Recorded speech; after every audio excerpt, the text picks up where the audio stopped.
Faqad kana Rasulul Karim, maka teman-temanana para rasul kang mulya ia ba'thu iku ngutus ya Rasulul Karim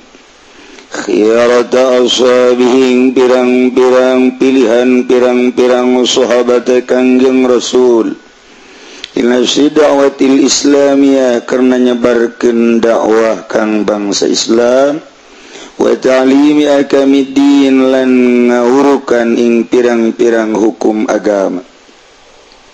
Kangjeng Rasul selalu ngutus para sahabat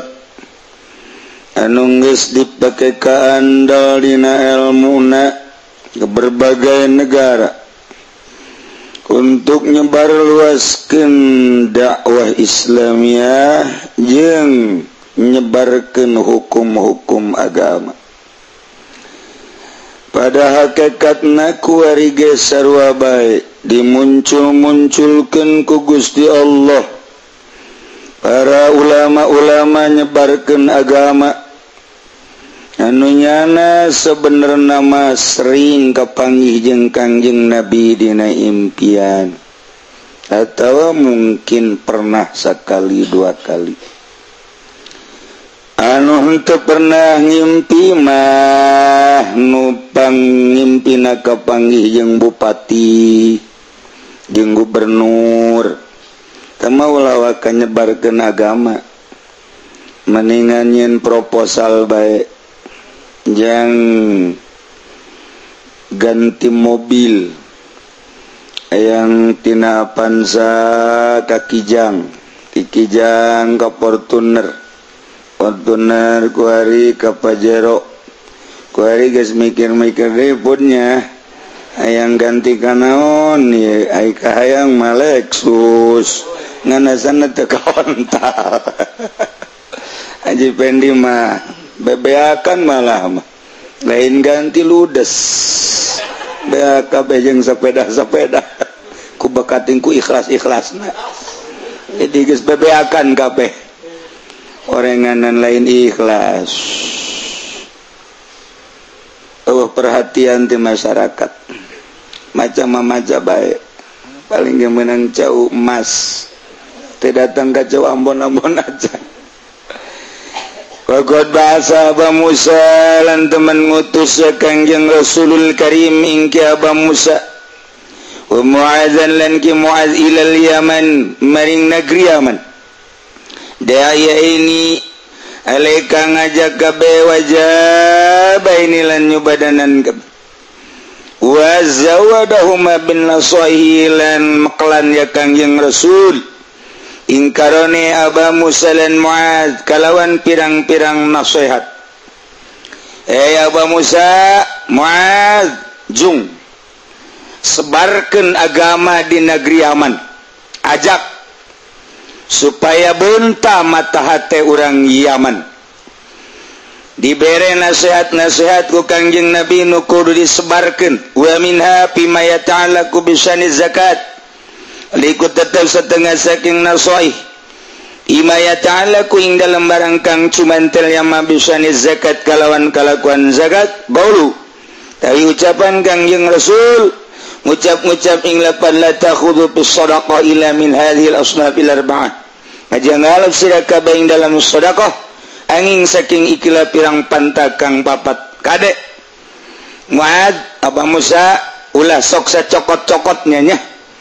dina urusan zakat kecuali opat pantak ulah sok haju ambay-ambayan segala pajak segala nanaon ulah ieu nu opat bae zakat cokotannya. Oh masyaallah kuari mah utusan nu kuari mah berat zakat anu titah dicokotan teu dikembangkeun pajak nu diulah-ulah ngembang sorangan itu keneh bunga bank nu diulah-ulah ngembang sorangan kredit kiai nage boga showroom esese imah kuari mah geus kadar nyampe-nyampekeun bae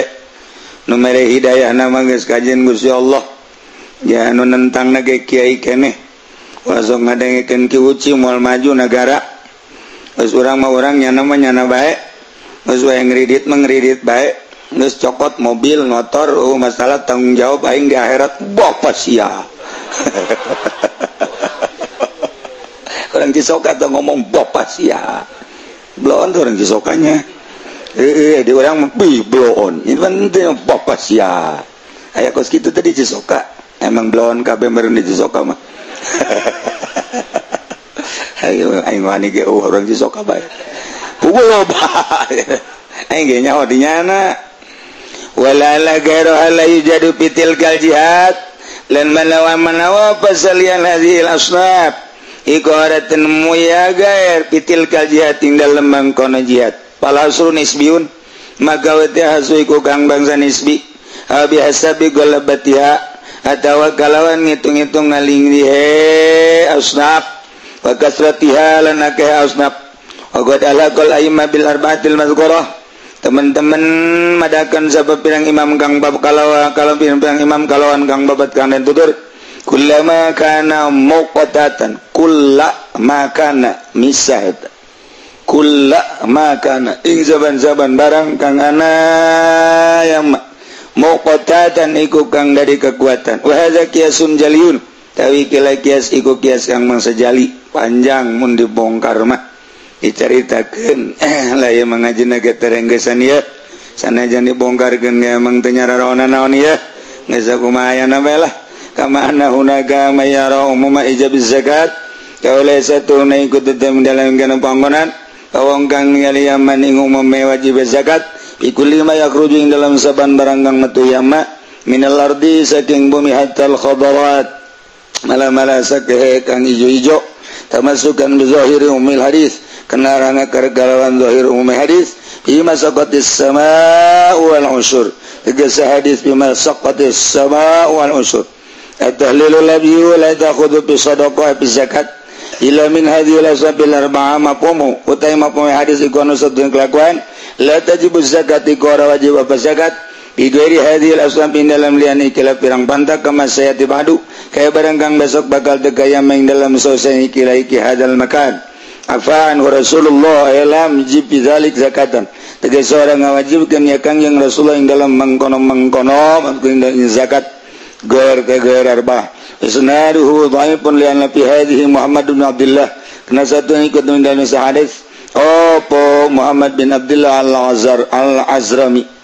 itu gola Ahmad mujazab Ahmad tarakan lain hadis tahun ninggal sapa manusia ing hadis Muhammad wa takallam fi waidun landarasan bin dalam Muhammad sapa suci dina hadis lamun aya Muhammad bin Abdullah al-Azrami eta hadis dhaif sebab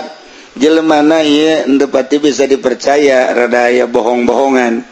kos urang bae ku ari namun ngadenge berita ti si eta bae teu pati percaya urang ti si eta saha si kieu si eta tah nu di tukang tah aya tah itu teh tah lantaran lobaan bohong batan bener jadi keur cerita bener aja orang teu percaya bae datang ka kolot eta kos kitu bae nya meta hadis ge sarua bae